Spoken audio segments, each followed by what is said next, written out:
You're listening to Tony Caravan Live. The only station that matters. Oh, no. Yeah, oh no, is right. 3:14 a.m. pie time. 3:14 a.m. Let that sink in. I mean, that is nutty. In the year 2025, the title of this show is Boom Zoom to the Moon, kind of based on the One of These Days, Alice, the recent court decision that Elon Musk will be getting the contract for SpaceX for the lunar lander. That's a pretty big rocket. I mean, it's a, obviously illustration, but I mean, it's interesting. But the idea was that Bezos was suing him, right? Which is kind of crazy. The battle of the billionaires for space. Kind of strange, really, when you think about it. With all the stuff going on. Now, the whole idea, I mean, Trump was the guy who actually started this whole thing. His idea was he signed something that was like for the exploration of space for minerals.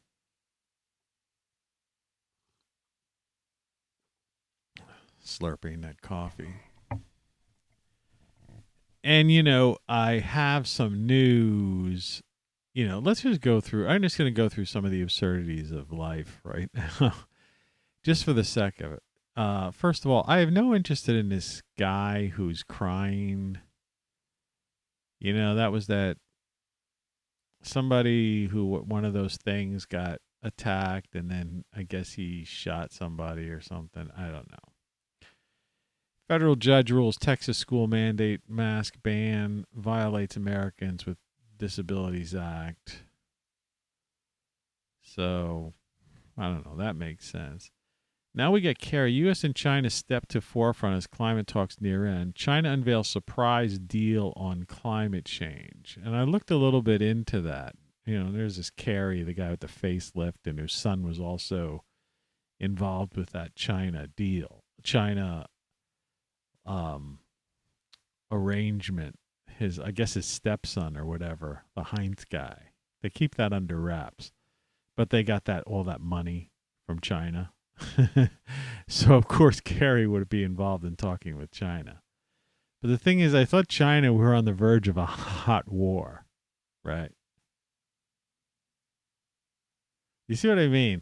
The news is absurd. And then Trump looks to appeals court to keep records from January 6th probe after judge rejects emergency bid again. I don't exactly understand that.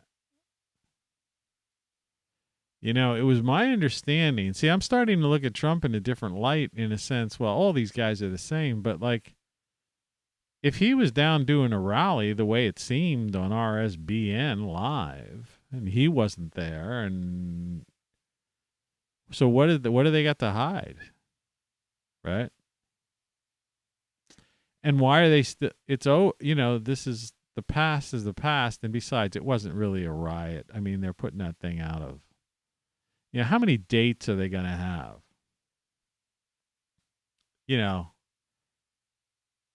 Like dates to remember.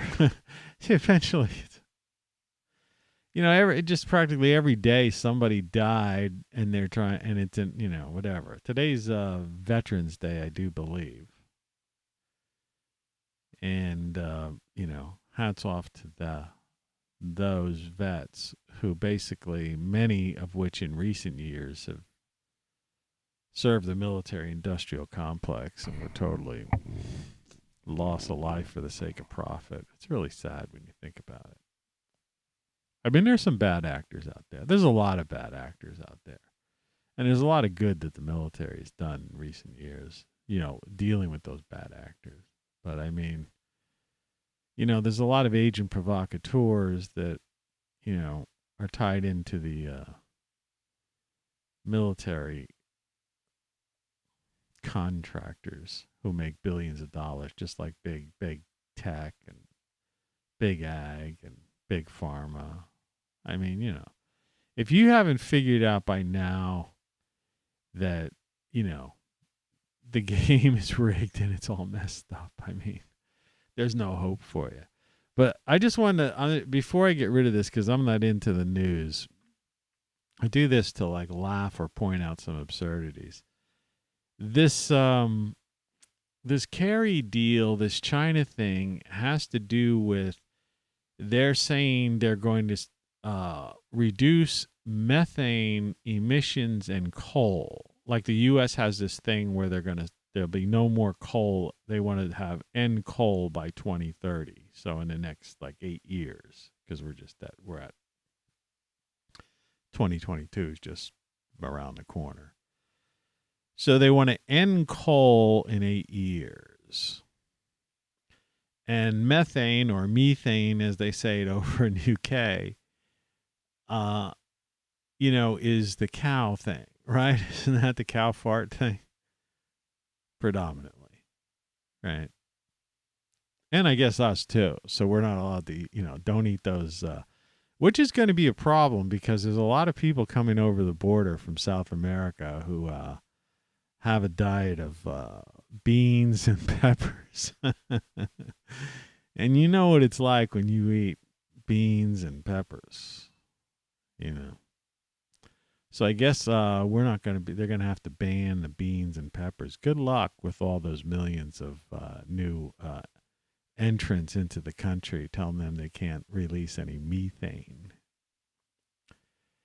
But the problem is, where are we going to get the electricity from? Now, we don't get a lot of electricity from coal right now. I mean, it's been greatly reduced, but also the coal has become a lot more filtered and cleaner than it has been in the past. And there's still a lot of jobs, based on, in the coal industry. I come from the coal region originally. Eastern part of PA was coal region, And so I know what coal mines look like. I've seen coal miners. We had a coal furnace in our house growing up, and I used to shovel coal into the coal bin and then take the ashes out like every other day. In the wintertime, you'd take them out every day. The ashes from the coal furnace. Yeah. And that doubled as your hot water heater too. And it was hot. And it was cheap, But the thing is, now that they've like blocked all these pipelines and done all this craziness stuff, is that if it's a cold winter, we're going to need to burn more coal this year. But we export our coal because other countries still use it. And China's an importer of coal, There was that story where, because the Prime Minister of Australia made some remark about wanting to know more about the thing, the plague, that China wasn't allowing their coal, the ship containing shipment, their coal, to empty at the port. And so they were like there for, 6 months, 8 months, something ridiculous like that. And eventually, I don't know who took it, Japan or some other country took the coal. And they probably got it at a discount. But the point is, it's one of these things, you have to look at the globe, but let's just get rid of this. And Kerry's such a fruitcake guy with a facelift. But you got to look at this understanding, because the layman doesn't really understand this. I understand coal because, as I said, I came from the coal region. I knew coal miners. I knew, I've been around it growing up. The Molly Maguires. We were taught all of that stuff because that was our, that was our local history, right? Schuylkill County, that area. And it's funny, Biden, even though he's not really a Pennsylvanian, he left there when he was like 9 or something. But up in his area, Scranton area, and close to that area, that was still part of the coal region. So it's funny, like anybody from that area who like kind of didn't realize that he moved to Delaware or whatever when he was a kid, and then he tried to claim he was a Pennsylvania guy. Well, he wasn't a Pennsylvania guy. He was there when he was a kid. When I was a kid, I went to kindergarten in New Jersey, just outside Atlantic City. But I don't consider myself, a new. And I spent a lot of time in New Jersey, at the shore, summer jobs, after high school and stuff. But I'm still a Pennsylvanian, at heart, because that's where I grew up, and I spent better part of. I lived and worked in Philadelphia, had an ad agency, creative director job here, managed a radio station in Pennsylvania. Even though I traveled and lived in California, New York, DC, and well, you've heard all the places I've been. I've been around. I've been to Australia. I've been to England. I've been around the world. But anyway, be that as it may, of all people, those people in the coal region. So we're exporting coal. So the coal will be burned whether we use it or not. And even though right now coal isn't one of the most of our electricity. See, this is a lot of these people involved in the Green New Deal and this Kerry stuff, like they mislead people. They say we're gonna switch to electric, electric cars and electric this. But what they don't tell the people, because I hate to say it, but people just are stupid. They dumbed down people over the past several decades. I mean, there's no other way to say it. I mean, you want to be nicer, politically correct? But the fact is a fact. If you don't have the mind to like think beyond, when someone says, oh, we're going to have electric cars and electric rail, and we're going to have, we're just, these people actually think, oh, we're going to switch to electricity from coal and natural gas and all that and fracking, right? But they don't understand that we get our electricity from natural gas, and partially from coal. And if we have a cold winter, because we're no longer the leading energy producer, and we're no longer energy independent, put it that way. So that means we either have to purchase carbon fuels, fossil fuels as they call them. See, this is the whole hypocrisy about this whole thing. We're either going to have to stop exporting coal and use it domestically and to fire up coal plants. See, where I live now, I think there are 2 coal-powered plants. So the electricity that comes here is not from natural gas. It's basically coming from coal. In fact, well, I actually have I'm not too happy about it because the coal trucks run up this street. This street, while I live on a neighborhood, it's the outskirts of town, it's the edge of town. This street is also like / some highway, right? But it's not really. It's a neighborhood. If you look at it, if I were to show you pictures of it, it's like it just is a neighborhood. But for some reason, they've declared it, state route something. And so for some reason as well, the coal trucks have decided that this is their route to get to these deliver coal. So in the morning, you have all these, in the afternoon, this constant flow of coal trucks, because to feed these coal plants takes a lot of coal.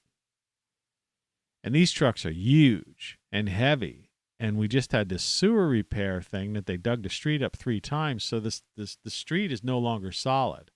So when these trucks come up, the houses shake like I say, I lived in California, and you had tremors and earthquakes very often. They don't talk about that. They just talk when there's like something large. But you'd have earthquakes all the time. And it's like, to me, it feels like it reminds me of when I lived in California. It's like earthquake, like little minor, tremors, whatever you want to call them. Yeah, like earthquakes when the coal trucks come up the street. There was some weird thing on my deed that they made a big stink about it when I bought this house, because apparently there's coal under here. Big red thing, like glued to my deed, telling me that I don't have the mineral rights. Because their idea is that eventually, when they pull all that coal that these trucks are bringing in from south of here, their plan is to eventually, I think, that's why they've torn down dozens of houses along the street. And I think eventually they're just hoping that this whole street will be just torn down and will be just like strip mined, for coal. So people don't understand that. And what I also was trying to say is you got a finite planet, you got this globe, so that somebody's going to burn the coal, right? Somebody's going to raise cattle. And you get a country like Australia, which is really like, there's so much weird stuff going over there. I guess I'm getting into an early ramble here. You're listening to Tony Caravan Live. But, it's almost, it's the overused word surreal, what's going on in Australia. And like I say, I spent time there. I've been there. And I've been around and hung out with people. It's not like I went there on vacation. And so I sat with people and I traveled, to different parts and talked and drank with people. You know what I mean? So I got to know the, Aussies. And what I see coming out of there now is like, just doesn't even seem like the same people in the same country. It's absurd. But you have to remember that country, yeah, they export coal. And the U.S. exports coal. And China is one of the biggest consumers of coal. And they have a lot, so I wouldn't trust the communist Chinese in saying they're going to get rid of coal in 8 years when they're pretty much electricity is dependent upon it. And they've got problems with these dams, that apparently weren't built well. So they tried to add some hydroelectric.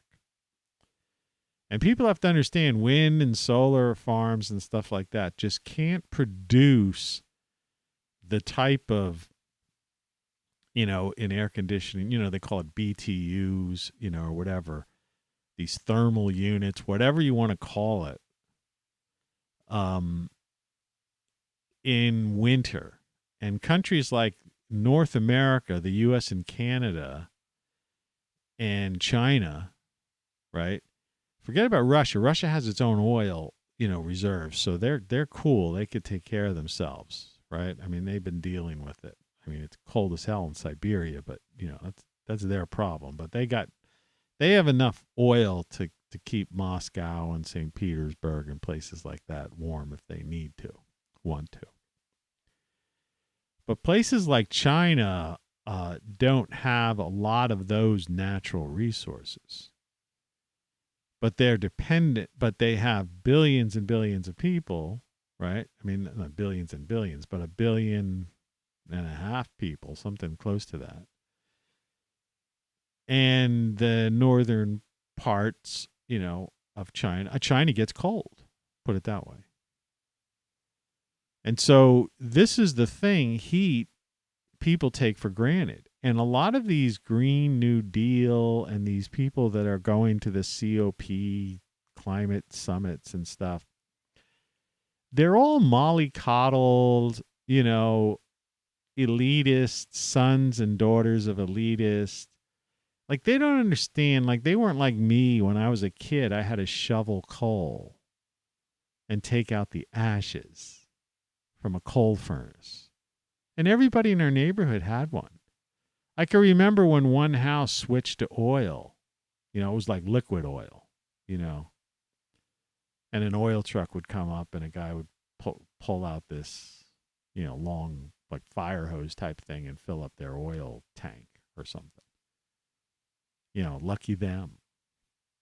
And then apparently, not apparently, but then eventually, natural gas came, and long after I left home, on my travels. But when my parents lived there before they moved away from the house, in the later years, they had natural gas, a natural gas furnace. But the idea is that these people don't understand, and they live in these cities, and they've got these HVAC systems in these high rises or apartment buildings or wherever the heck they are, office, towers, and they require heating. And sometimes the heating is electric, it's pushed through these HVAC electric systems or what have you. But it's generated from carbon-based fuels at the power plants somewhere along the grid. That's what the grid is all about. See, a lot of this stuff, it sounds like kind of goofy, and somebody's listening to me going like, yeah, I know that. Everybody knows that. No, everybody doesn't know that. And I'm telling you this because maybe you should remind people, or you should occasionally bring this up in a conversation. Ask people, where do you think your power comes from? I mean, there are those out there who are wealthy enough. See, the thing is not so much the elite. This is what I'm trying to get at. The elite, they can buy the Tesla power, that power wall thing, and have a Tesla car, and even have that Tesla solar roof panels, which I personally think are very cool and would love to have all three, right? But the cost of that is not something in the budget of the average American, and won't be. It's just not there. So the elite, they, so some of them go like, well, we have solar, right? Or like these YouTube millionaires that have these giant ridiculous, I watch a couple of these people, and they build these ridiculous solar arrays on their property. There's like two of them I watch. And they just don't tell you that, they're making hundreds of thousands of dollars, from YouTube. And so they can afford to put in these ridiculously expensive solar arrays and all this solar equipment and stuff. But you and I can't do that. We would have to hire a contractor. Right. Most people don't have the room for that kind of thing. I mean, that was at least the one thing about the Tesla thing. What did he buy? Solar City or something weird like that? Some company. I don't know what it was exactly. I think it was that. But when he created those tiles that you could put on the roof if you lived in a place and you had a south-facing roof and all that stuff. Remember, there are factors. Like the reason my garden grows well is because I have a south-facing garden in the back. Like I was out there the other day, the temperature outside was in the 50s, but my where my garden was and where I was working to clean up, I was trying to clean up all the the spent plants, pull up all the stalks of pepper plants and tomato plants and bean plants and all that, put them in a compost pile. But the thermometer out there was reading like 80 degrees. Because I have a garage, a detached garage at the very end of my property line. My property's thin and long. And so the garage is stone. And so that's like a backdrop. And I have a little patio. I built a mini greenhouse that I call the TARDIS, right? It's like not much bigger than that, the outside of the TARDIS. And I'm still debating on whether I started to paint the door. I was going to paint the door to look like the TARDIS, but you can't really see it from anywhere. It would be like my little secret, because it faces the garage. But nonetheless, it's the TARDIS. But that whole area, and that's why I have a really good harvest, because, even right now, in the daytime, and stuff wasn't even, there was still stuff like, even I have 2 apple trees and they still have green leaves on the top, upper parts of them, because they get the sun all day long. And I wanted to, you have to trim. There's 2 times a year when you trim trees. You want to trim them when all of the sap and everything goes down into the roots, because you don't want to cut a tree. That's how people get, maple syrup and stuff. They do it at the time when the sap is starting to come back up, and they're tapping it, right? The lifeblood of the tree, technically. But I guess these trees have so much of it, and they keep producing enough so that these people could tap it without killing the tree. But in the case of like apple trees, and I have 2 of them, I was hoping that by now, we're talking about the middle of November. It's November 11th, almost the middle of November. I thought by now I'd be able to trim, because I need to trim the tops of them. They've gotten really tall, but they're lanky, and I don't want them that way. So I want to trim them. I got to take off about 2.5 feet at least from one of the trees, maybe even more, maybe 3 feet. First of all, you want to be able to reach your apples without having to get on a ladder. I haven't had apples yet, but I think next year is going to be my apple year. But second of all, you want to, so I don't want to damage the tree by letting I want that sap or whatever's, to go into the roots to preserve, the tree. It's its lifeblood. So I'm going to have to wait another, we've got next week we're supposed to get snow and a freeze. So, yeah, I probably won't be able to get out there till sometime early December when all the leaves go up. I have green leaves on the tops of those apple trees right now. So I've got to wait till all those leaves go off and the tree looks like it's gone into a dormant, state. So I could trim those. And I have another tree I have to trim too. And then I have to trim all of I have these grapevines, which have gotten not completely out of control. I have a lot of work to do out there. I keep getting stricken down. I still have to deal with this tooth thing, which is still weeks away. Crazy. Yesterday I had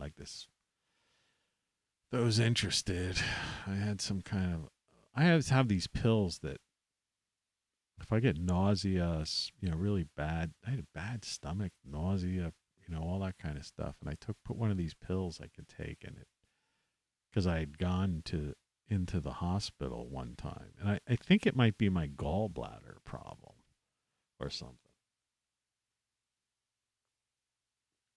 So I'm drinking coffee. They say coffee is good for your gallbladder, supposedly. So I don't know. Could have been the food I ate yesterday, but it was worse than, it was a different experience than heartburn, put it that way.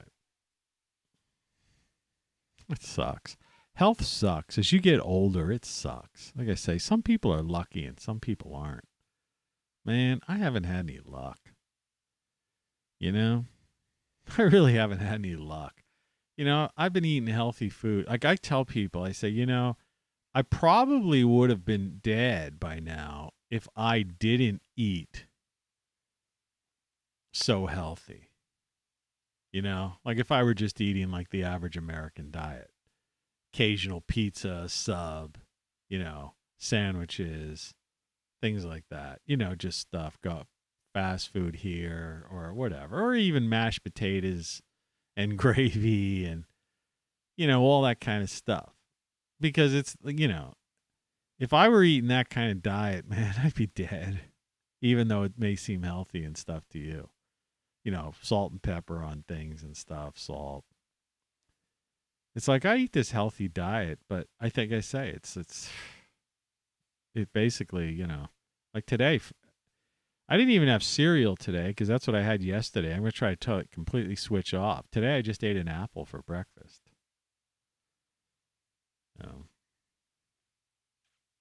And I had this soup yesterday, and I had some squash, leftover squash that I had pre-cut. And I'm wondering if it was the squash that caused the problem. So I'm going to throw that away.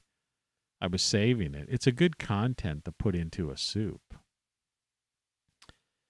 But, you know, this gallbladder thing, you know, if that is the problem, because I don't want to I don't have no time for a gallbladder operation. I don't want one. So, you know, I've got to like look at this, you know, what to eat, you know. We'll get into that in the show if you want to. But anyway, again, the title card, one of these days, Alice, zoom, boom, to the moon, whatever.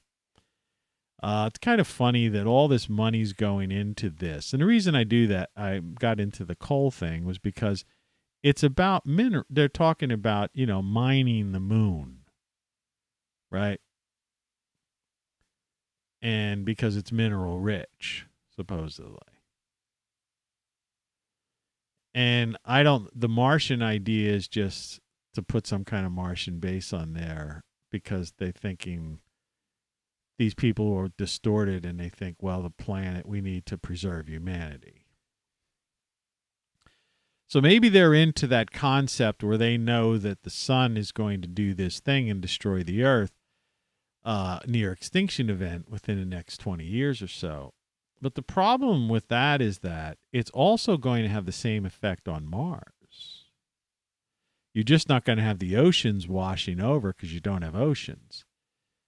But you're going to have that, you know, blast of that, you know, of the sun, you know, that shell, you know, coming out.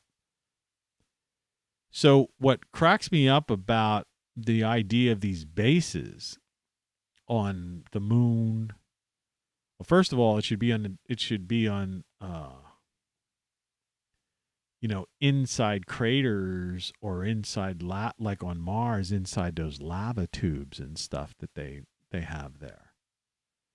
You know, that's where they should be building it. They always show like they're gonna build domes. You know, you've seen these kind of things from SpaceX and different places, like their idea of their city, you know, on Mars. But the idea is that thing will just be blasted out. And they have less of an atmosphere and magnetic field and stuff than the Earth does. So, you know, that would just be instant. Everybody would just be fried. Plus, every time you go outside, you got to wear a frickin', you know, spacesuit.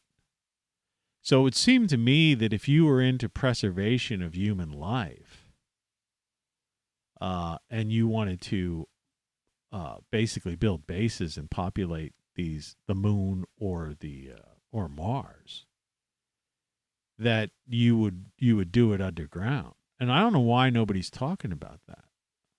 And I've never seen I don't see any illustrations yet about that. I see these like things that will like, you know, expand and they'll send these ships up and yeah, it all looks like this city on Mars, you know, connected, you know, through various, you know, passageways and stuff. But the real thing they should be dealing with is subterranean cities. Because if you built subterranean cities on the moon and Mars, then you would have there's many benefits to it. One, any sort of solar outburst you would be protected from.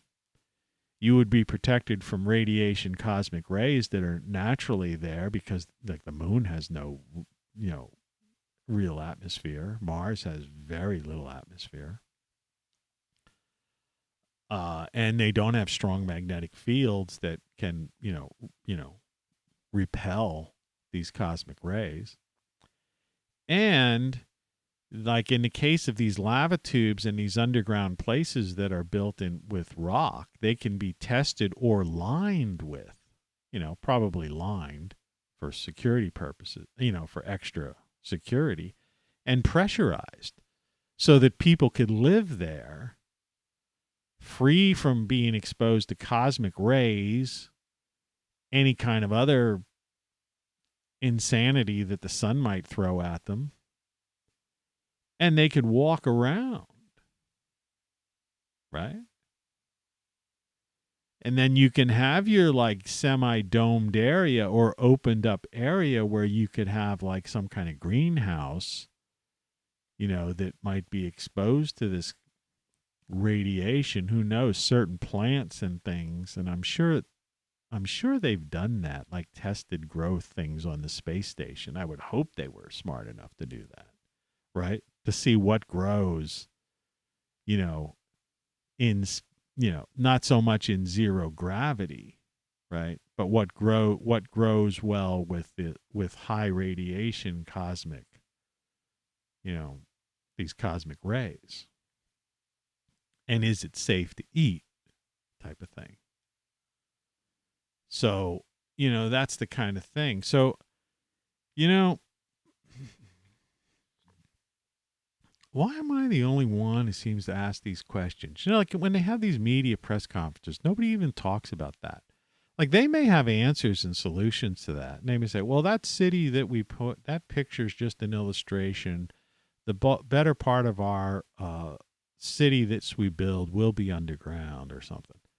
But you never hear it. You see these things. It's like this thing you see here. You see this big spaceship and people around there, and it's like, I guess they're going to be building out something. It's just interesting. And then they want to mine it and then bring this stuff back because the earth is going to run out of what? If Kerry's saying that we're going to get rid of coal, right? Methane and natural gas and carbon-based fuels, what are they going to mine? And the whole delusion, there used to be this thing about these lithium ion batteries for cars and stuff like that, as if that was a rare earth mineral they were talking about. And it turns out that's not true. That thing, it's plentiful. It's all over the place around the planet. It's not rare. So what are they mining? Gold? You see? Is that it? Is it a gold rush to the moon? Right? Gold, platinum, precious metals, bright and shiny objects. Things so you can, for women to wear around their neck and bracelets. And do you know what I mean? It's like, it makes you wonder. I know the show's going sideways because I've got other things I wanted to show you, and we'll get to it. But it kind of makes you wonder, about all these. If you're a YouTuber, you must be familiar with a lot of Sumerian stories and the Anunnaki and this whole, line of thought, that's gone to this idea that the ancient aliens, so to speak, came here and they were mining gold. And they found old gold mines that date back ridiculously long times in southern Africa, and and that the Sumerians, blah blah blah. You've heard that story. That these people wanted gold. Gold is some kind of, they use it for something. So, and we use it too in electronics and stuff. Gold is a great conductor, right? I don't buy into the idea of gold flakes in the atmosphere to deflect the sun, because I just don't buy into any of that bullshit.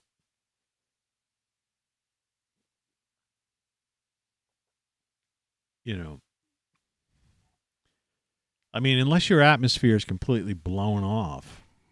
But if you don't have some kind of something to hold the gold in place, you see, in other words, if you have no atmosphere, you put gold up, it's just going to fall right down, or it's just going to float, out into space. Gold, particulate matter. So I don't know. There's some mystery about gold. Like I've always thought, like why do people like gold? Like there's gold, like gold.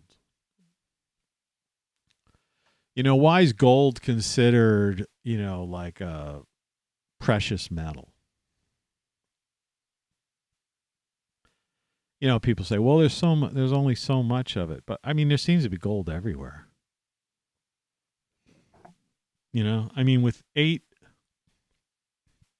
nearly 8 billion people on the planet,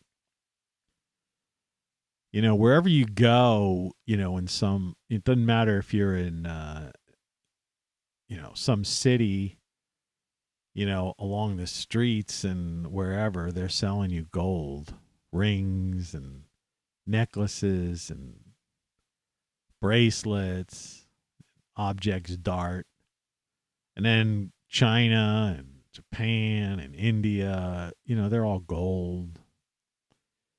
And all the ancient, like Incas and Aztecs and stuff. I mean, all these people like gold. And a lot of these things were clad with gold, and they're no longer clad with gold. That gold has long since been taken, melted down or whatever. And I remember young, I don't know if it was reading in something like Omni magazine or if it was in some straight ahead magazine like the old Life or Time when they used to be legitimate. But I remember there was a graphic. This is when I was a kid. I was just always into reading stuff like that, learning. And I remember that someone did a graphic that showed how much gold was left on the planet.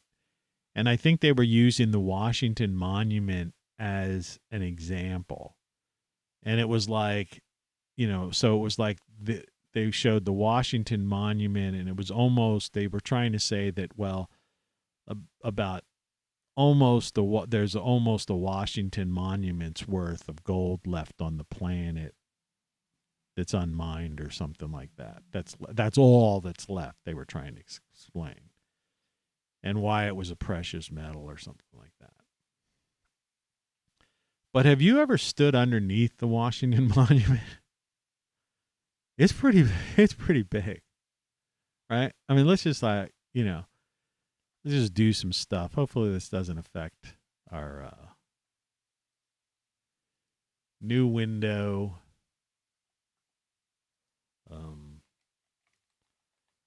Washington Monument. U.S. Park. Okay, let me get you in on this since properties. Such a pain. Why you just can't instantly get to it, I don't know. You have to go through like hoops and to like do this. All right. So Washington Monument on the right-hand side of the screen here. Construction area, 106 acres, 3 floors. All right. Base elevation, 555 feet. Its walls are 15 feet thick at its base. All right.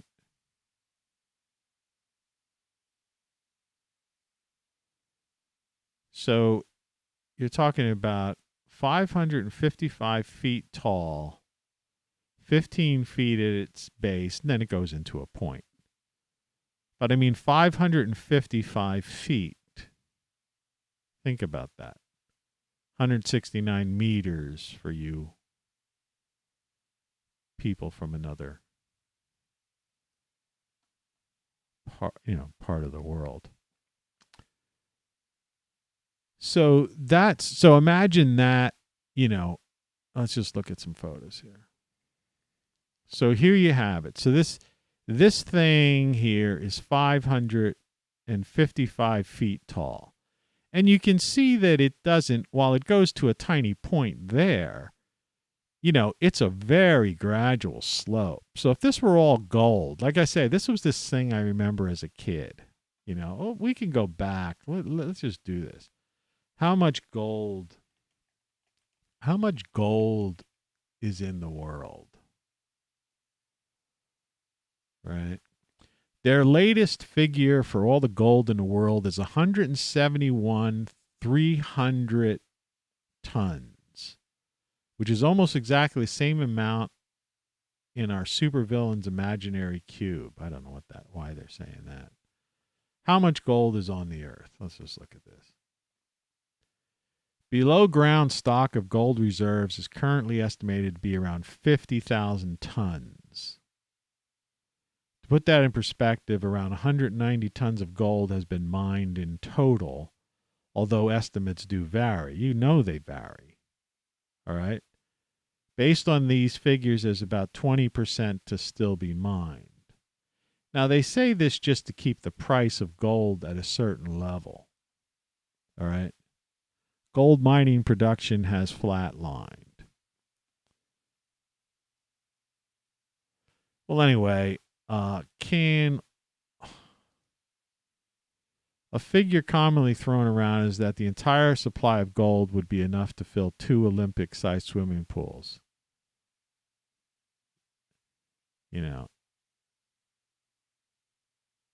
We're already seeing a decline in gold. See, I don't buy that because, this is the part that, that ran my CPU way up. It'll start coming down now. My chair fell again. It's ridiculous. So what I'm getting at is, that's fraudulent. Now, you can't believe Google. See, people who want, it's like people with Bitcoin. They want to keep the gold price down. People who believe in the fiat currencies want to keep the gold price down. People buy gold and they say they're buying real gold, but it's known, like,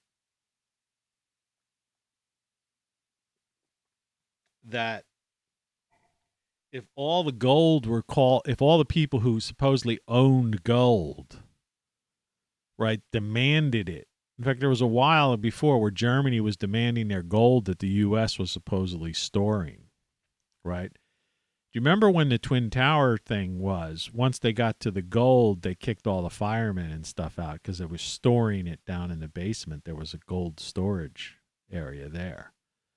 And then there's that mystery where they never will do an inventory on gold at Fort Knox, right?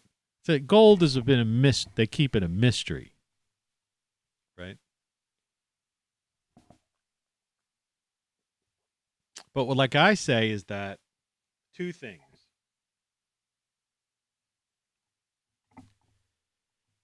One, there's everywhere you look, there's gold. In your house, you have probably gold. If you're married, you have a gold wedding ring. If somebody who has a gold necklace, gold earrings, gold this. There's gold in your cell phone. There used to be gold in the contacts on a chargeable phone and certain things. Gold is used. It's a very good conductor.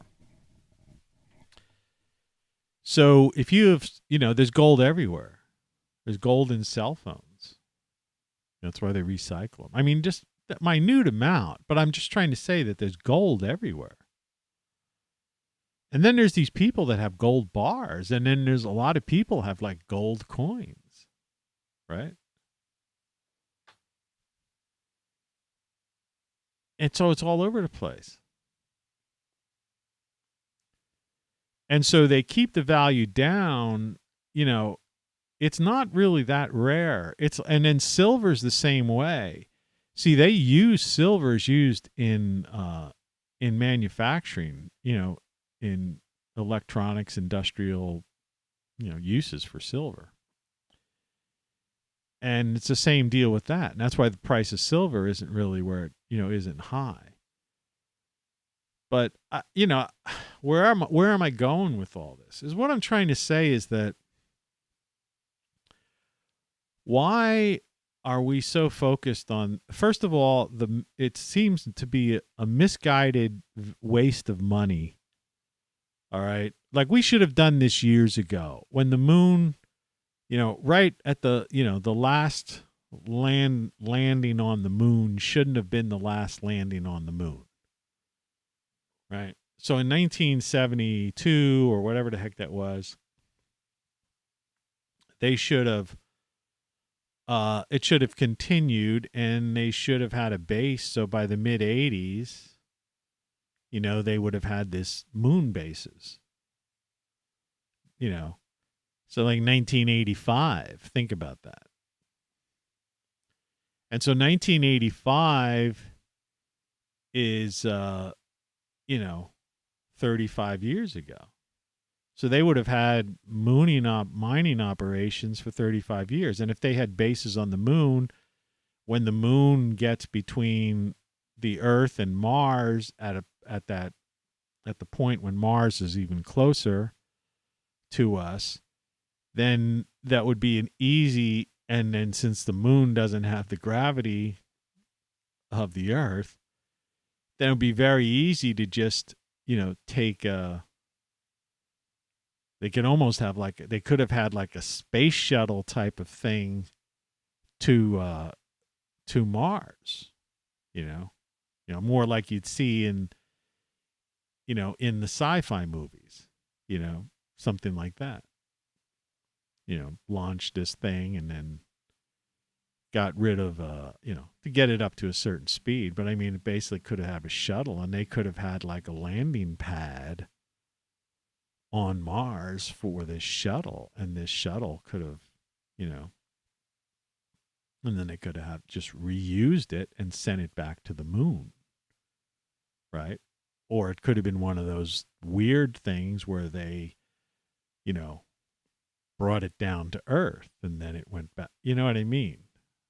Where you go, you launch from the moon, go to Mars, pick up people and materials or whatever, and then bring that shuttle back to Earth.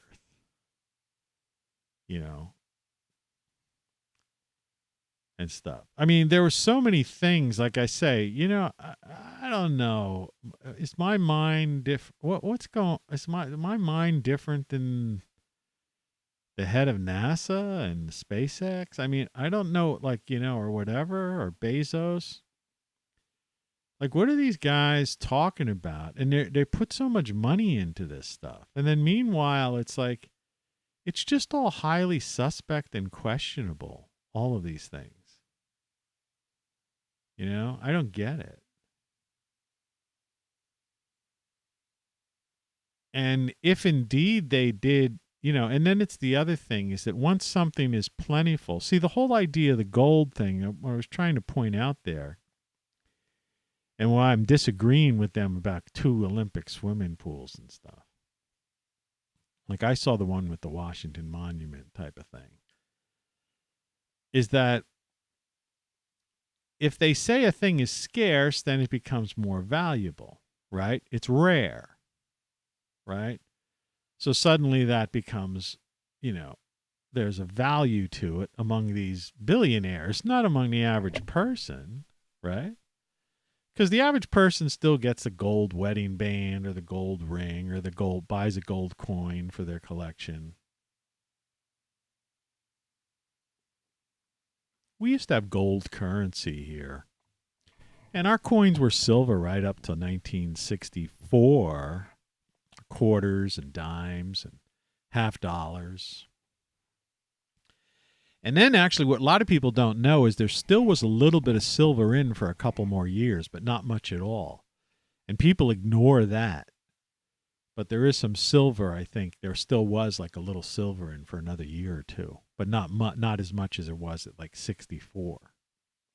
You can't find hardly any of that stuff now. you'd have to find some old person's house who had like a cigar box filled with old coins, or an old coin collection somewhere. Because people used to collect coins years ago. They were smart too. But the value of that is based upon, they say, well, the rarity of it. But say they hit there's these major gold reserves on the moon. Well, then the value of the gold goes down. So for industrial purposes, as a conductor, say gold, it doesn't rust, I think, oxidize like, other things. It's better than copper. There's properties of gold, just like there are certain properties of silver that are better than, certain other metals used for, in industry, electronics industry, and in conducting electricity. But, I guess if they needed it for those kinds of things, that's fine. But it's the value of it would go down. The higher the quantity, the value would go down. And then the cost of, getting these rockets, back and forth and stuff, has to be factored into the payload that you bring back, and both ways has to be considered into it. Just a weird thing. I don't want to waste a lot of time on this. Let's get into the weather. The Weather Watch forecast. As you can see, that thing in the middle part of the country is heading east. And it's looking like next week we're going to be seeing 2 possible days of snow in many areas along the East Coast, or in the Mid-Atlantic, Ohio Valley, Mid-Atlantic, East, North, Pennsylvania, upstate New York, and New England. But as of today, believe it or not, like where I am, so in the Mid-Atlantic states, it's kind of in the high 50s. It's going to be overcast, and it's been overcast, so the temperature overnight didn't get much below 50. Tonight it's going to dip down into the 40s, and then the weekend is when it starts to get chilly. Friday's looking okay. Still be in the 50s in the daytime and some sun. But overnight 39. But then once you hit Saturday, it's like could be a thunderstorm, or a snow event. High of 43, low of 30. So overnight, if that rain could well possibly turn to snow or sleet. Sunday, same deal. High on Sundays, 39 degrees, overnight freezing. And Monday, they're actually calling for snow, high of 36 and a low of 28. That's pretty much on the, that's a fairly big swath from the Mid-Atlantic on up, and across over to where you see those big, thick, heavy clouds, which are definitely doing something. When you can't see through, those clouds, there's probably some kind of precipitation. Or it's heavy cloud cover. So, and that's what it looked like, several hours ago. So this is fairly accurate. The plains are fairly clear right now. So we'll just keep watching this, but everything's pointing to that big blob of cloud cover moving east. And that's when, we'll be seeing the first snows from probably around the Great Lakes region, because the water in the Great Lakes is warmer than the outside air, starting Sunday.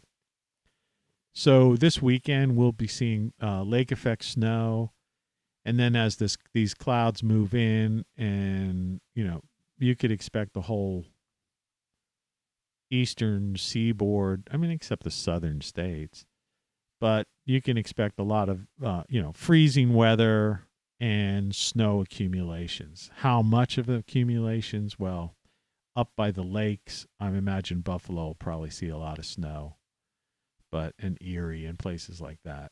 The Weather Watch forecast. Anyway, so that's something. Winter's here, something to deal with. Here's a picture of La Palma. It's still, this is right from the Spanish site. So it's still spewing. I tuned in. Like I say, I look at the live camera just to make sure, I want accurate. I like to report things firsthand. I'm tired because I got up at 2:00 today. I wasn't feeling well yesterday, so I laid down to go to bed around 5 something.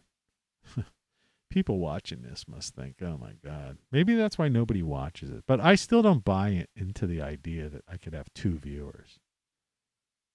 Doesn't make sense. And I got the dashiki on and everything. And all this kind of cool information. But anyway, La Palma's still going off. And I showed you yesterday, and if you just tuned in to this show today, nobody's tuned in right now, but you can check yesterday's show. We went through showing the active volcanoes and the volcano warnings around the planet. But yeah, La Palma's still going strong. It's not as crazy as it has been. But I mean, yeah, it's, it's been going off for almost 2 months now. So and that's spewing a lot of ash. So that's that. For those interested in Bitcoin, yesterday I believe it was 66. Yeah, it was 666. Actually, I recall. And so it's dropped. That's a little bit of profit taking. And you're going to see that all along. But like I was trying to explain to people before, the day traders, the traders of Bitcoin, what you'll see is it's going to go up and down, up and down, up and down, but it probably won't go down. You see? So that people will take profit because they're living off that profit. That's what a day trader does. Like I say, if you want to live on $5,000 a month or whatever it is, these people that, somebody wants a $60,000 a year or $80,000 a year or $100,000 a year salary, what they do is they have their portfolio and they're invested in these various, holdings. And as they go up, they take a little out to maintain their, to pay their bills, to maintain their,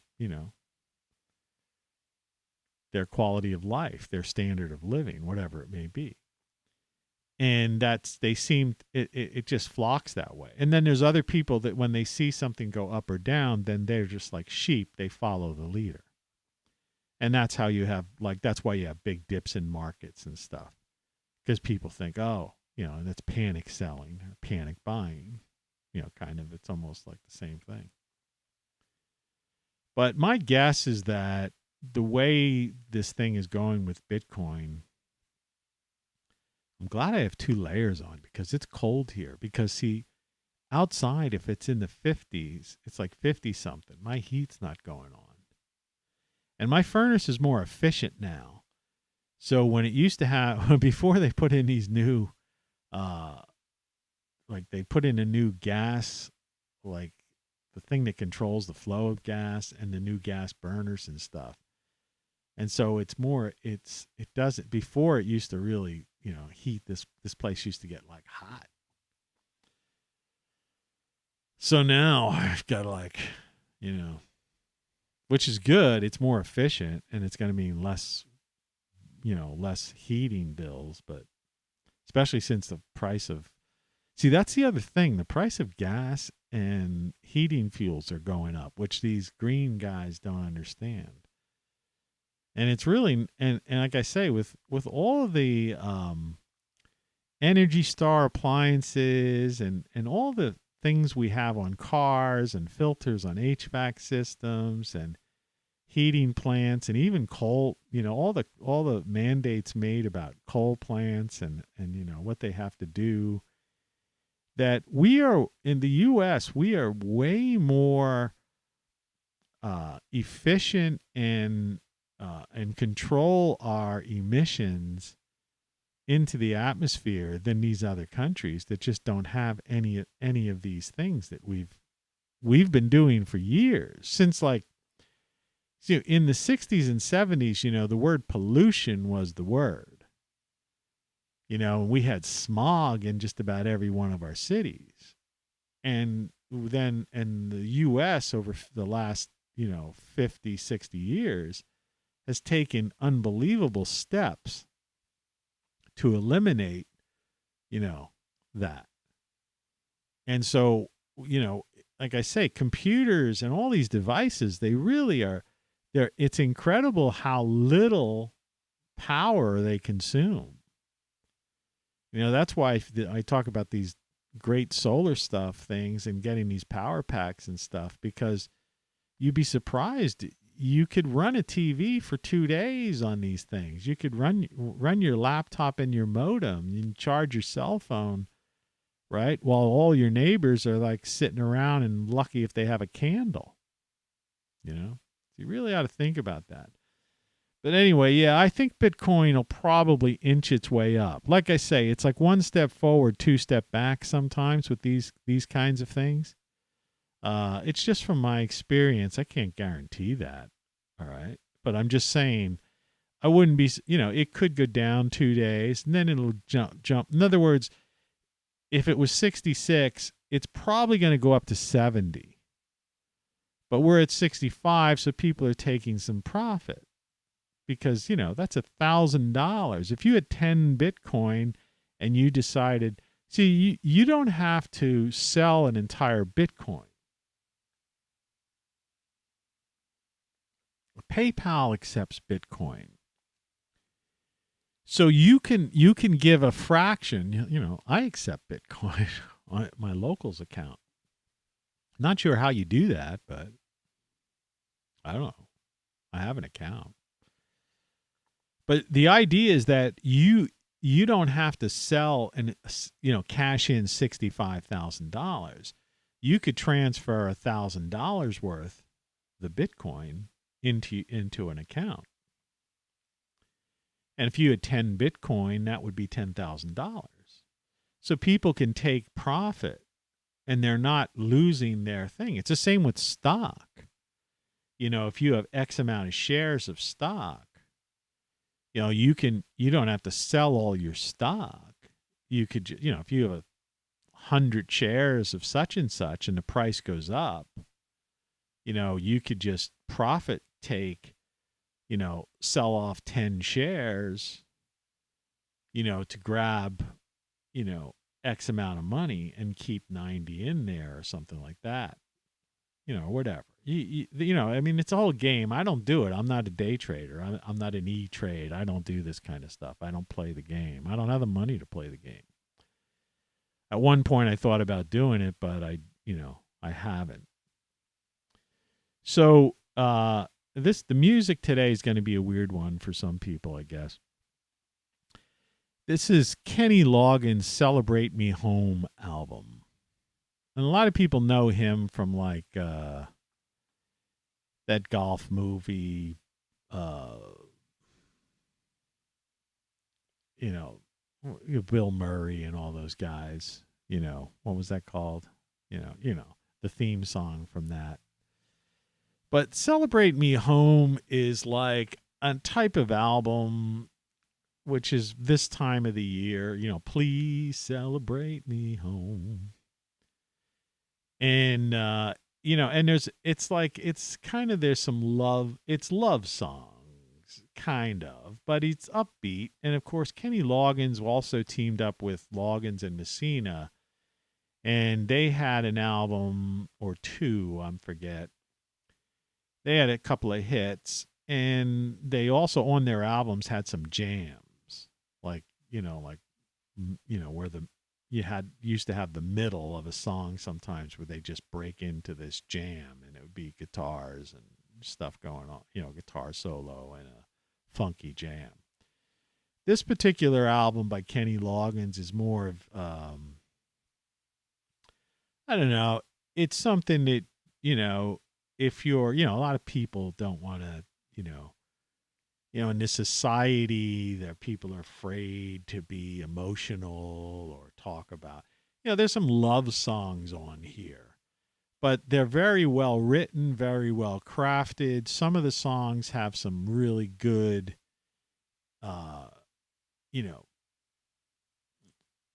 beats to them. The music is uplifting. So it's something to check out. If you've never, there's some people who would never even think of Kenny Loggins, like I say, as that song from that movie that I can't think of. All right, I'll look at it. My brain is useless this early in the morning. Golf movie with Bill Murray. Somebody else looked for this. Caddyshack. Yeah, what an idiot. So a lot of people think of Kenny Loggins and they'll think about that song, from Caddy. He had to theme the Caddyshack. And I think he had some other, might have had a Christmassy song or something like that. I don't know. This isn't like that. This is more, this is good songwriting, good singing, good performance, good recording, producing, whatever. There's some good tracks on this album. So if you want to know Kenny Loggins outside of Kenny Loggins and Messina, or you may want to check out Loggins and Messina, because they went that team up was a good team. But Kenny Loggins has written some good songs, and it's a decent album. It's worth checking out. Album of the day, Kenny Loggins. Check it out. There's some good stuff. There's a couple of good tracks on there. I had my voice assistant when I was laying in bed because I didn't really want to get up at 2:00. But I went to bed so early. I mean, I got up. So I first had them play. I was going to feature Solar Fire by Manfred Mann. And I had the assistant play that first. I swear she didn't play she skipped some songs or something. It was weird. But I don't know. Maybe we'll feature that another day and we'll get into talking about that. But Kenny Loggins, I don't know. If you want something different, if you're in a mood, a little bit mellower mood, but, you want to be uplifted a little bit, the music's uplifted. But it's definitely like kind of, there's a couple of love songs on there. That's what I'm saying. But not like real hokey stuff. It's upbeat. That's that. Now, did we cover all of the things that we need to cover, is the question. Pretty much so. So let's get back to the One of These Days, Alice. Boom, zoom to the moon. Jackie Gleason, The Honeymooners. The Line, in case you don't know what that is. But I don't really care if they go there or not. I think it's a waste of money. I just think it's misguided. And unless someone starts talking about underground bases, it doesn't make much sense to me. And I think there's plenty of minerals on this planet. And the concept of, some people, when you hear a guy like me talk, sometimes people, they assume, because I criticize things like 0.004 CO2 or something like that. Or I'll talk about, you're not going to get that he can't heat these buildings on solar. Well, that's true. I'm for individual solar, for independence. I use solar on my greenhouse to run the fans. I wish I had some extra money to throw out to put a couple solar panels to run my indoor greenhouse. I use such a small amount of electricity that it would be very easy for me on my front porch, which is south facing, just the roof. I have a roof over my front porch. They have solar panels that are like 450 watts now. And I bet you I could get 4 of them there. 1,600 watts. Charging a battery thing. I could probably, I could run most of my electric, everyday electric, from that. My electric bill would be very minimal. The only time I would have to rely on, I'd stay connected to the grid, would be running. I have an electric dryer. But I only use that once a week, do laundry once a week. And what else?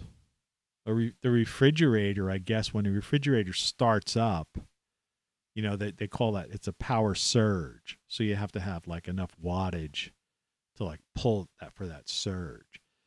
But you do that with your solar, your various elements of how you set up your solar. So you have these batteries, and then you've got, your solar controller, and then you have your, the thing you plug into. I think I'm losing my mind. I just can't, I don't know. I guess I shouldn't do a show. I should script my shows. I know all these things, but it's like, it's 4:31 a.m. and I'm just, my head's not where it should be. I don't know. I feel okay though. I feel better than I did yesterday. Yesterday I felt like crap. It was kind of scary. And I walked to the grocery store like while I had this like ridiculous upset stomach that was whatever. So now I got to like deal, I don't know. I don't want to get into it. But what I'm saying is I'm not anti-solar, and I'm pro-recycling, right? The cat has emerged, so we might have to deal with that. So it's probably cold upstairs. He's realizing, yeah, the house is cold. That's because it's not hot enough outside for the heat to turn on, because I had the computer on in this room, in this tiny room that used to be a barber shop, is probably at almost near temperature. And so it's not,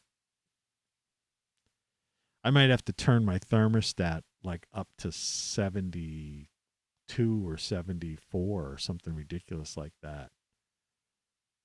Or down to, I don't know how, whatever. I have to turn it so it like kicks on at a lower temperature. Because this room is, I guess it's better insulated than I thought. Or at least doing these morning shows so early. In any event, it's a big planet. And, there's plenty. And these people that push these things, the elitists and the children of the elitists, and those taught this stuff in schools, the kids, even the kids of just basic everyday families, not elitists. They're being taught this stuff.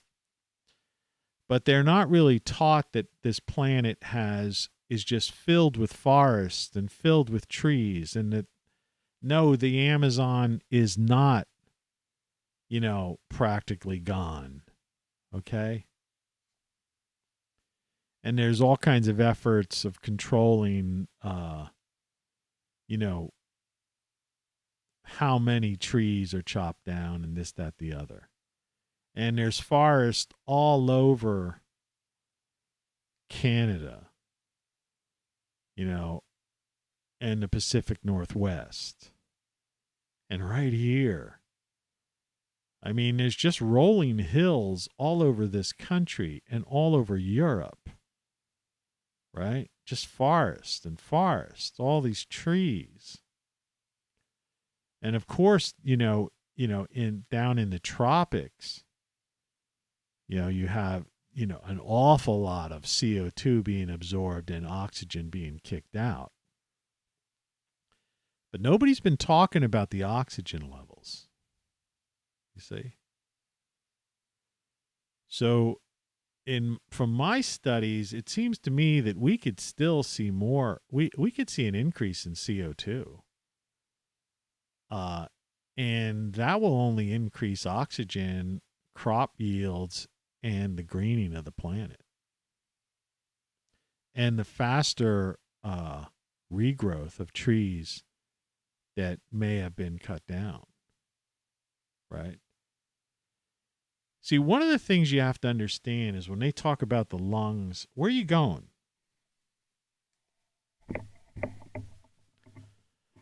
One of the things that they fail to talk about is that, they're not building plants. Yeah, keep moving, will you? They're not building plants that are polluting the atmosphere in the Amazon when they're chopping down the trees that they have chopped down. They're basically using that area as like for farming areas and for food creation and such the like. And so while it's not, and again, the Amazon's still the Amazon. All right. Let me just try something here if I could find it.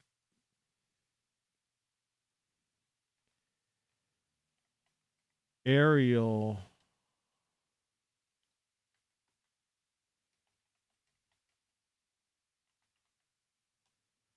Okay.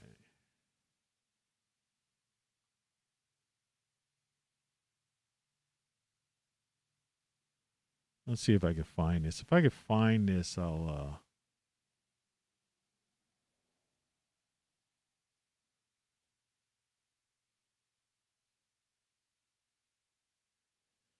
let's see if I could, man, my CPU is up to 8.5 and 9.2 and I haven't even set it up yet for you.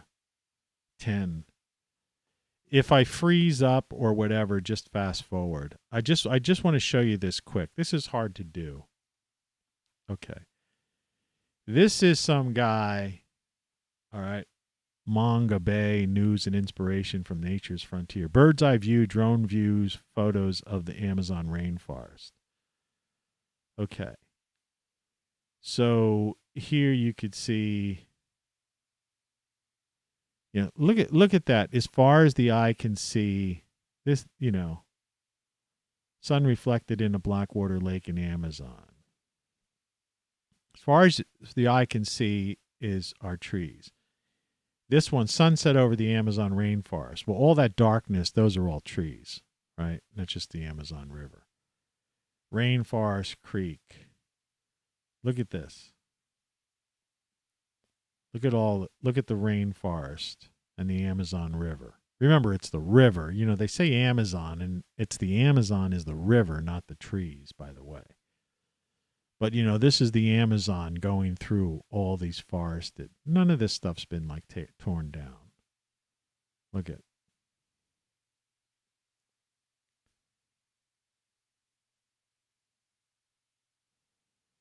There's a flooded forest here.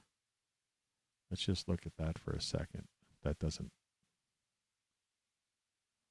see what this drone picture looks like.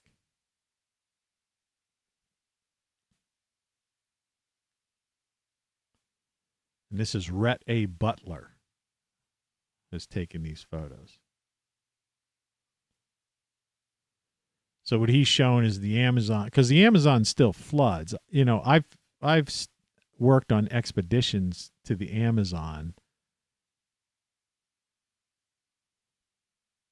and so I know a little bit about this. This was about 20 years ago, though, when I used to do that. So yeah, the Amazon flood. They have these floods annually.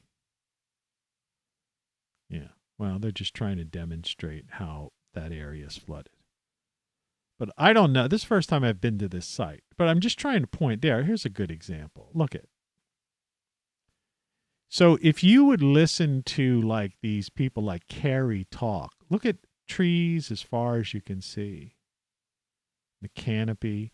Like here's a good one here. I don't know if you can see it. Look at the size of the boat. That's a boat. Okay? A fairly big boat. And look how small it is compared to just even the surrounds. All right? This guy takes some nice photos. Rhett A. Butler.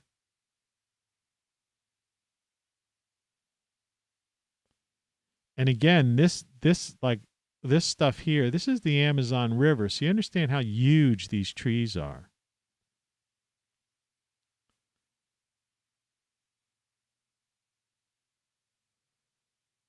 Look at these like bizarre looking trees in there. And you know, these are really tall trees and this canopy and like, look at that. You know, the fog over top of the trees. Again, look at endlessness. And this is like current stuff, you know? So if you would, you know, if you would believe the stuff you hear from like guys like Carrie, you know, you'd think, you know, you'd think that the Amazon's got gone and all cut down. There are still these tribes and stuff who every time people even go down there like tourists or these boats come in, they go deeper into the Amazon. It's like, it's huge. All right. And so that's another one of those things that, but these little kids think, oh, they got rid of the Amazon. They're the lungs of the earth. It's like, no. And like where they have done it, it's mostly agricultural replacements. They're not building cities down there. And so they're putting agriculture in, which is basically farms. And they're growing things to feed people because humans need to be fed. But those plants also absorb CO2 and give off oxygen and also give off crops. But the Amazon itself is not like disappearing. And they're trying to say, oh, so much percent of the Amazon is disappearing every year. It's a lie. It's a lie. Yeah, oh, you could look that up and you'll see that somewhere. But you see lies everywhere on the internet. You know? Everything, you know, you can't, the internet is not the place for the truth. Network TV isn't the place for the truth. Cable TV isn't the place for the truth. There is no truth. What truth is it? You have to be someone like me who's like been involved in expeditions to the Amazon and has footage and, you know, of all that stuff. In fact, I have a video on my other channel, which is one of the ones that actually got like, I don't know, 10,000 things. Is a native from the Amazon demonstrating how to spearfish. Got a lot of views. Was taken down there. And that was in coordination with a guy who was the head of a zoo was down there. You know, I used to do some really interesting things. So I'm as much environmentalist as anybody else. So I believe in, you know, I'm against pollution. I'm for recycling, right? And I like solar. Okay? But I also understand that we're a carbon-based life form and a carbon-based civilization, and that this, for some reason, the same as this weird mystery moon and Mars missions, that this idea of this 0.004 CO2 being the end of civilization, the civilization killer, they're just setting that up as the next thing to replace this, the plague. This is just fear-mongering crap, right? These are and they're taking advantage of people who have not been who haven't traveled or don't have firsthand knowledge of things. People who just live off the internet. Remember, if you were born in 1981, all right, you're 40 years old, okay? So by the time you were 15, you're in your teens, right? More or less. The internet started coming along. And so you were starting, and you also were brought up in that when the administration buildings started taking over curriculum at schools. And so the teachers were no longer just teaching. It was like curriculum was being controlled by, federal and state, dogma. But you didn't have any, so you weren't reading, going to a library and getting a book on the Amazon and reading about it and seeing pictures or whatever. And then all of these propagandists who, remember, it's called, like, it's in movies, it's like juxtaposition. You can put two clips or two images together, side by side, and it kind of makes makes people think a thing, see a thing, perceive a thing a certain way. Right? Or it's like I say, figures lie and liars figure. Sometimes you can give a number and say, like they could say so many hectares of the rainforest have been wiped out. And you'll go, oh my God, so many a million hectare, but if someone said, 0.01%, you'd go, oh, okay. And what? They use that for farmland. That's not bad. Whatever the numbers may be. It's the same with this thing. It's like they kept showing numbers and they'd say like, 600, 700,000 people, right? But if they would have said, 99.98% of the people didn't die, you would have a completely different viewpoint of it. See that? So figures lie and liars figure. People do this to make, it's an old sales technique. Remember, I was in the advertising business and stuff.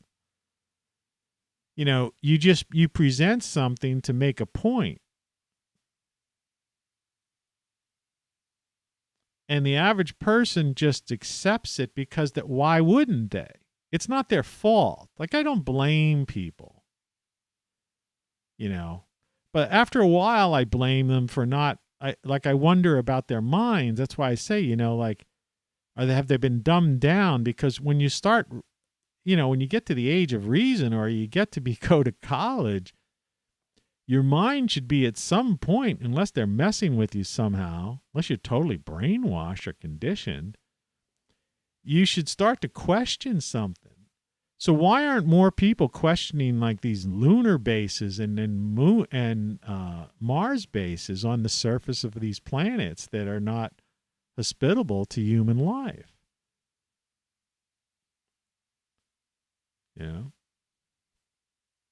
The only way to do it is to do it underground or partially underground and in like craters or through the sides of craters. That kind of thing.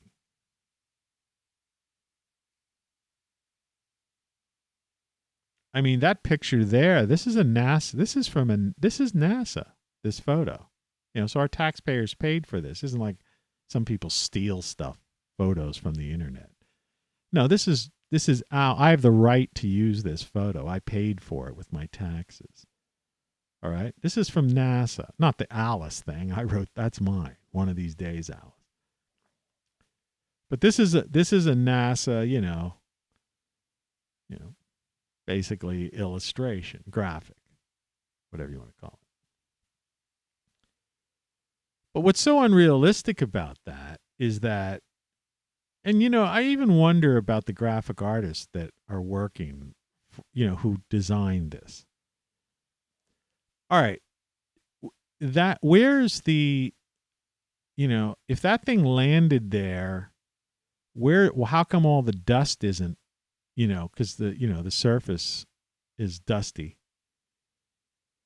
So where's the, it wouldn't look like that. So why don't they realistically show, that's another thing. See, everything's like, it makes you question, like, what are they trying to do here and pretend?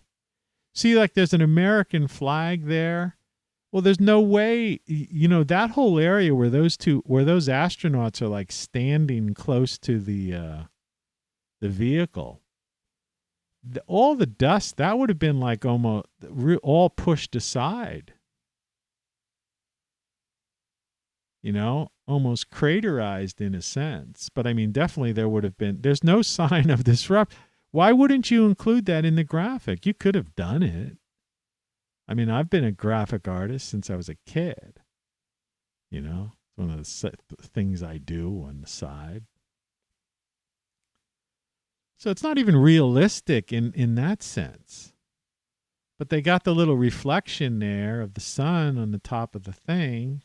But they didn't think of the realism down at the bottom. That kind of stuff disturbs me. If you take the extra effort and show something, right? And more than likely that wouldn't be the way where a rocket like that would land. Right? They would actually have a landing pad, already created. Right? That's the whole idea of building the lunar bases, is to send like unmanned vehicles, and then the first people to go there, if these are mining operations and preparations for people to be their bases, there would be these, you wouldn't just have this rocket and some people standing around, and there would be some base, place from the earlier ship. There's some, thing that ballooned out. And there would have been some landing pad. Right? But no, people would, in the back, those hills, you would see like holes drilled in, and that they were living in that one of those mounds somewhere is where they had dug into, or in some kind of crater had some kind of thing. And I say, and Mars has all these lava tubes, which we know from this planet, those things. And so, logic dictates that you would have your bases and your people would be living in the lava tubes. And that you would probably create some sort of, inflatable thing that would like almost seal around the, I would envision something that could be like rolled, compressed thing that could be rolled down a lava tube, right? That they find that they test as sturdy and, in a good, strong area. And this thing would be like rolled out and then through a compressor filled with air so that it would like form fit around the lava tube itself, the cavity, to extra seal the walls. Okay? And then they would pressurize that lava tube and have that added whatever material that they would come up with, right? To give that added buffer that could be both, they would make sure that that place would stay pressurized. Right. And that's where people would live, and you would be able to walk around without a suit. And it'd be like these tunnels, if you've ever been in a tunnel around the any underground tunnel, they'll have areas where you can escape to, right? Or maintenance areas, in these tubes. And so you would build in areas that in case there was some kind of breach or pressure problem, there would be these areas where there was, suits or some kind of pressurized door that you can get to so many, within a reasonable. In other words, they would have calculated that if there was a breach in pressure or something like that, that you would have X amount of oxygen, X amount of time to get. So there'd be whatever that came out into feet or meters, whatever they wanted to measure it in. There would be these places where you could get to, and there would be a couple of space suits, or there would be this pressurized door that went into a small room with couple space suits in it, but that can be closed and sealed and pressurized until you get in those suits and then find out where the breach of pressure was. And that's how people would live underground. And you would have that would be a part of the factor. See, these are the things that, I don't see SpaceX talking about. And when I see these illustrations and these graphics renditions, I look at this and go, yeah, nice little sun reflection there, and the Earth in the background. But that's unrealistic. And this is NASA.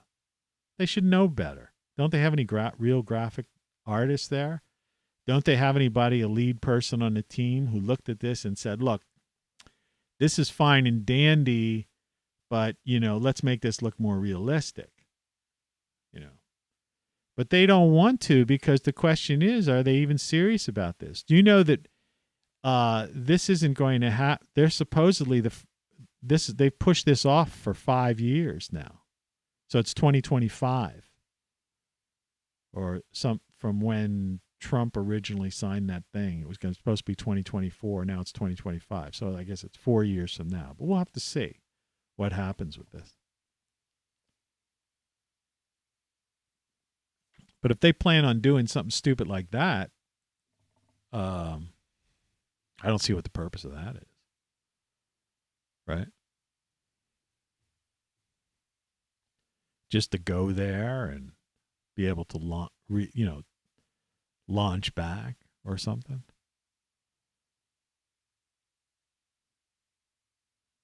No, they're not. It's like everything else right now. It's like everything's fishy. It's like the same with this thing that's lasting forever. It's like, I keep saying this. It's like, we have, too many people are profiting on the hardships of others, right? The corporatocracy concept of big pharma, big ag, big tech, it's like they're depriving us of our quality of life because they're making hundreds of billions of dollars, if not $1 trillion or more, on things that they could take that in this year 2021 could easily be just solved, probably with a pill, or some other kind of thing.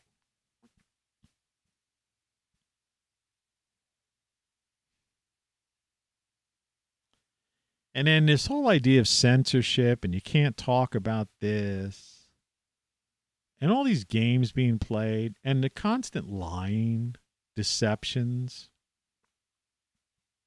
media games, hypocrisy, right? It's just, it's just really, I don't know, it's just weird. And I do these shows because it's something to do. I mean, I got up. I mean, what am I supposed to do? I've had people say to me, what do you do those shows for? Nobody watches them. Well, it's here, it's the truth, It's here. It's for someone to find.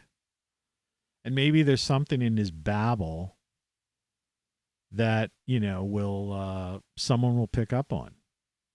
So I don't care if I get 2, 3, 9, 13 views.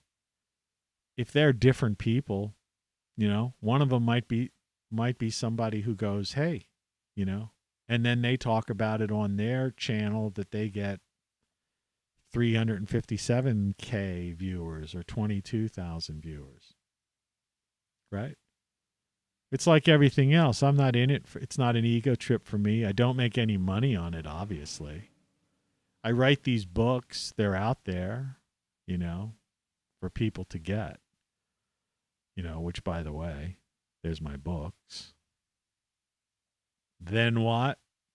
Get the print version, Codex, the print version. This thing here, right there, is the Jackery thing, which is a power pack, which you should have for the winter. Power goes out. And yesterday the bears were back in stock, and there's this weird dog thing. The 20% thing is off. So I hope you bought. But it doesn't matter. They're not expensive to begin with. The bears were only $19.99 regular price. Yesterday you could have gotten one for $16.99, which is a joke. Same with shirts. Some of my shirts are $18. So, $18.99. You could have gotten a shirt for like $15 or something like that. And they're nice shirts, And by the way, I'm wearing a dashiki. I have a shirt underneath it because it's cold down here. Yeah, so, everything I do, all these products that I try to put out that very few people have been interested in. And, and I don't know. I really don't even understand how they're throttling me and what the game is. I mean, it defies all logic. If there's 100 billion people on YouTube, or even hundreds of millions at any given time, the law of probability and statistics would state that randomly I'd at least get a couple hundred views, right? Whether or not they would stay even tuned, right? They might tune in and say, who's the guy in it? What's that? A dashiki? What is he? Some African guy, right? Whatever. So what? But they're, see what I mean? That's highly suspect too. So I must be doing something right, for them, for all this stuff I talk about to be like hidden. And it's really weird. And I'm one of the founders of this whole thing. That's the whole thing. I mean, I'm one of the founding webcasters, right? Before the iPod, before podcasting, I was webcasting, right? I was one of the founding, HTML guild. Like I was on early days of the HTML guild. I was a founding person who was creating graphical websites, broadcasting music, and all that stuff. And so the idea that they would like somehow come up with some crazy algorithm to throttle me specifically, kind of. Of course, they're throttling Tattoo too. And he and I were working, together on many things. And he was a founder of many of the early audio, internet audio things, music wise. And and you look at the counts, and everybody, but you don't see anyone else getting single digits or like double digits, right? Everyone else is getting like hundreds or thousands or tens of thousands, if not hundreds of thousands. People that just come on their first day and start talking about the goofiest thing, right? Look, I turned a Coca-Cola can into a such and such. And the guy's like 357,000 views. And I'm like informing you about like, you know, how to properly build a space, you know, space base, you know. You know, and updating you on all these, what's really going on and stuff. I don't know. It's just really crazy. It's weird. I don't know. I just hope, you know, I just hope I stay healthy. I hope you stay healthy. I hope they're not trying to kill us off. I don't really understand what their motivations are. Not just not targeting me per se. I mean, why the lies and hypocrisy? Who's really running this country? Who's really running, you know, the planet for that matter?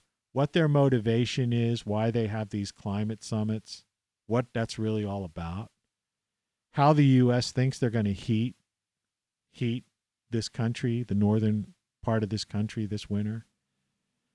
What are they going to, how are people going to afford gas? You know, in some areas, the gas prices are like, you know, people who have like spent good money on SUVs or stuff like that, you know, they don't use like just the regular gas type of thing, which is regular unleaded. You know, there used to be regular leaded, but I mean, regular now is unleaded. But there's like three gases. It's like regular, and then it's like, you know, something in between, premium or whatever. And a lot of people buy at least the in between, one up or something. But I mean, there's some areas where the gas prices are over $6 and stuff. And they're saying heating fuels up, and they talk about inflation, and I saw this thing yesterday, and I'm going to end on this more or less, that said that inflation was up 6.2%, which is bad, but they were trying to say, but wages were up 4%. But what they didn't explain to people is that, first of all, hardly anybody's working. You know, there's 11 million job openings. You still have all this unemployment. But that the 6.2 inflation rate didn't include like heating fuel and like gasoline and stuff like that, which are like through the roof. So, you know, if somebody working at a pizza shop got $1 raise, all right, that's not going to help them. That doesn't even cover the increase in the price of gas at the, you know, because the price of gas has gone up $2 a gallon, and they got to drive to work.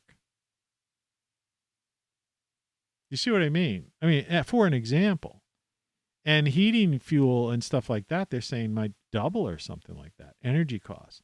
And so where are they going to get this stuff from? So is the deal, they just sold the U.S. Remember Biden said he wasn't going to sell, in one of the debates, he said he would never sell weapons to the Saudis, right? Well, the Biden administration just sold 162 million or I don't know what it was, a ridiculous amount of weaponry, you know, to the Saudi Arabians. Now, was that deal done so that we could get oil from the Saudis because they first turned us down? So he just got caught in another major lie, like from his debate. So what do the Green New Deal people think about that? And while Kerry is over in this place, he's strategically saying, oh, we have a deal with China, so we're going to reduce coal and methane, right? And, you know, people back home, all these green people go, oh, good, yeah, right on, Kerry. And you don't listen to the words. He said coal and methane. Well, we don't use that much coal for electricity, as I was saying earlier. Okay, number one. I mean, we still use it, but we don't use as much. And methane, well, you know, but he left out natural gas, you know, carbon-based fuels besides coal. He left out oil, petroleum, petrol, gasoline, diesel, whatever you want to call it. And they make this deal, and they're selling all these weapons of war to the Saudis, which is not going to end up being used for any good purpose. And they're probably going to buy oil from them. But see, Kerry made it sound like, oh, we're going to by 2030, we're going to eliminate coal and we're going to reduce methane. But he just, and people think, oh, great. Oh, look, see, you're really yeah. Well, we're already done that, man. Coal's, we're using coal, but it's not the number one. It's natural gas and heating oil and then gasoline. But he didn't mention that. And all the heavy equipment, if they're going to, this infrastructure bill was a total fraud, like I said a million times, but I have to keep repeating it. Heavy equipment runs on diesel and gasoline. And so we're going to have to get it from somewhere. So Kerry makes this speech. All the fucking people on the TV and the internet are like, singing praise. And they didn't realize that he left out the key thing, a dirty deal with Saudi Arabia, and the fact that he didn't mention anything to do with crude oil, which is the true carbon, right? That's the carbon-based fuel, primary carbon-based fuel that all these Green New Deal people were concerned about, right? Because like I say, U.S. is not, China's the big coal person. And believe me, you can't trust the communist Chinese. They have so many coal plants, it's unbelievable. Before I go, I'm going to ask that one question. Let's just look at that. New window. How many coal plants does China build a year? Despite pledges to cut emissions, maybe I should show you this thing because this is ridiculous.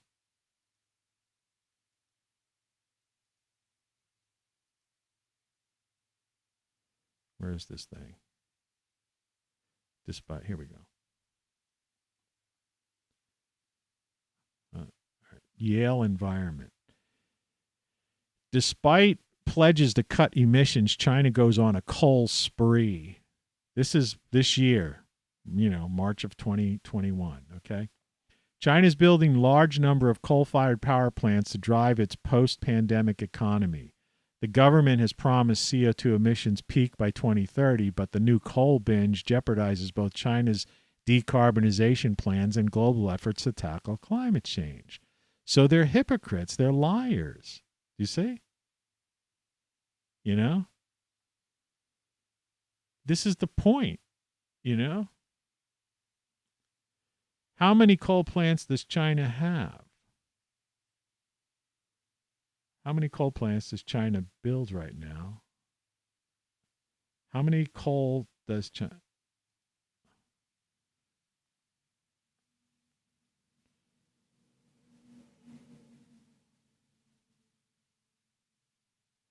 Analysis 2020. Will China build hundreds? See that? How many coal plants is China building right now?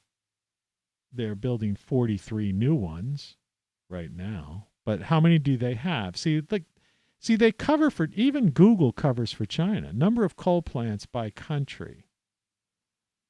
Statistica. Let's look at this. This cookie manager. Okay, China's at the top. Let's see if I can go past this stupid-ass thing. Yeah, okay. Number of operational coal plants worldwide as of 2021. Okay, you can see this. China, mainland, over 1,000. India, 281. The U.S., 252. And then it goes down. So we're third in line, but we have 1/4 of what China has. And ours are mostly way, way cleaner. Way, way cleaner. All right? Because we have all sorts of regulations on it. So China has 1,000 coal plants.